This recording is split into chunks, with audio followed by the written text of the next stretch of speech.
MovieWeb.com. For this acting experience we see you go through in the film, was this something you took and actually used as an exercise in acting for yourself? I think it was sort of an excuse as an acting exercise. I think acting exercise was an excuse. And that he didn't want to do this for an acting exercise. He wanted to do this to solve the answers of his past, solve the problems of his past. And I don't think he really cared about acting. He wanted to get some sort of understanding of whether his father actually killed his mother on purpose. Okay, and we never see you two actually on screen together. Did No. she sort of linger around and give you an essence to pull from her, and vice versa?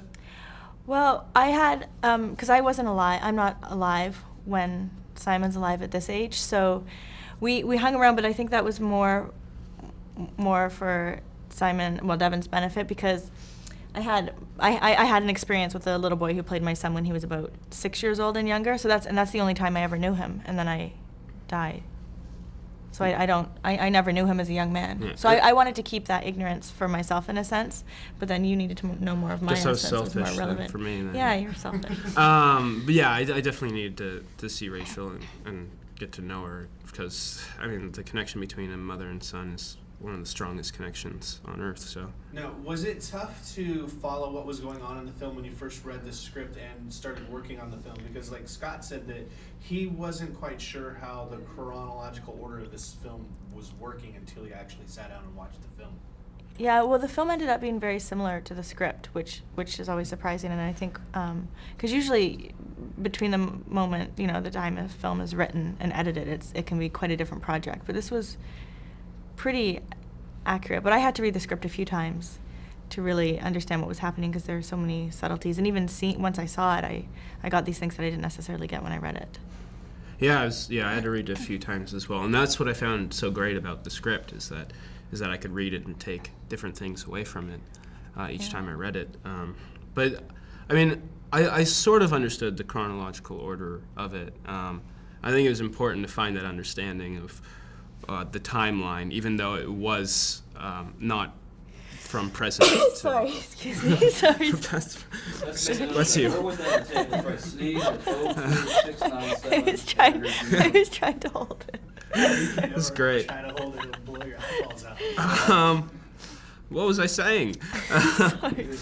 You understood the chronological order. I bless you. Yes. Yeah. I mean, it was hard at some times to understand the chronological order, but it was definitely important to get some sort of understanding, for me at least, because there definitely was a past and present.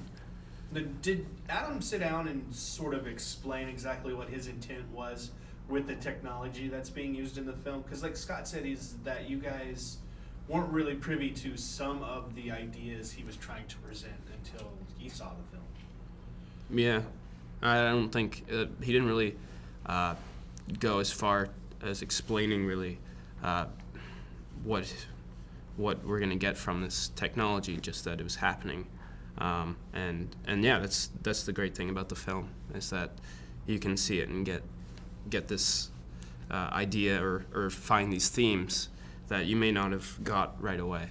And I think with a director like Adam, you don't, you just trust him, so you don't need, sometimes you work on projects and you're not sure you really trust the director, so you really want things to be over-explained, and that's sort of the freedom of working with him, is you just trust him and do your thing, and he's got a whole other world going on in his head that he's going to bring to life.